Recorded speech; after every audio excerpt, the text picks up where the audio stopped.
Sa ibang balita, simbahan sa Angeles City, Pampanga nagsagawa ng satellite registration para sa 2016 elections at PPCRV. Suportado naman ang mga hakbang ng COMELEC para sa malinis na halalan. Alamin natin ang detalye ng balita mula sa aming kasamang si Haji Caaminio.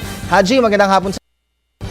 Magandang hapon sa iyo, Kirby. Isa sa pinakamataong lugar sa lalawigan ng Pampanga ay ang Angeles City. Ayon sa Parish Pastoral Council for Responsible Voting o PPCRV sa lalawigan, mahigit 100,000 ang populasyon sa Angeles. Karaniwan ang dinarayo ng mga tao ang mga simbahan, lalo na tuwing linggo.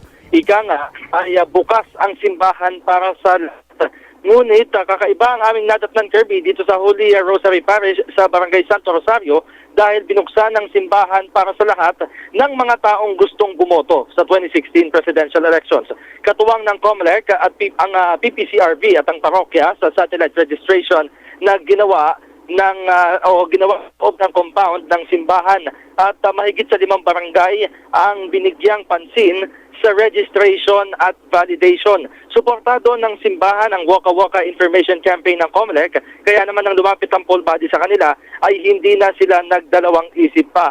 At binigyang din ni Bishop David na dahil kabilang ang lahat ng PPCRV ay hangad daw nila ang malinis at payapang halalan sa 2016 elections na nagsisimula aniya sa registration. Samantala, sinabi naman ni COMELEC spokesman Director James Jimenez na malaki ang naiaambag ng satellite registration sa mga simbahan, lalo't libo-libo ang nagsisimba tuwing may misa. Kaya naman ayon pa kay Jimenez, patuloy silang makikipag-ugnayan sa mga parokya. Kasunod na rin ng direktiba ni COMELEC Chairman Sixto Brillantes Jr. na pasukin na pati ang mga simbahan para sa registration at biometrics capturing. Isang magandang halimbawa na nga dito ay ang pakikipagtulungan ng Holy Rosary Parish kung saan para kay Jimenez at sa Waka Waka team ay malaking bagay at talaga namang nakakataba ng puso. So kasama pa din si Romel Tagbata dito sa Pampanga para sa Telebisyon ng Bayan, Haji Caaminio.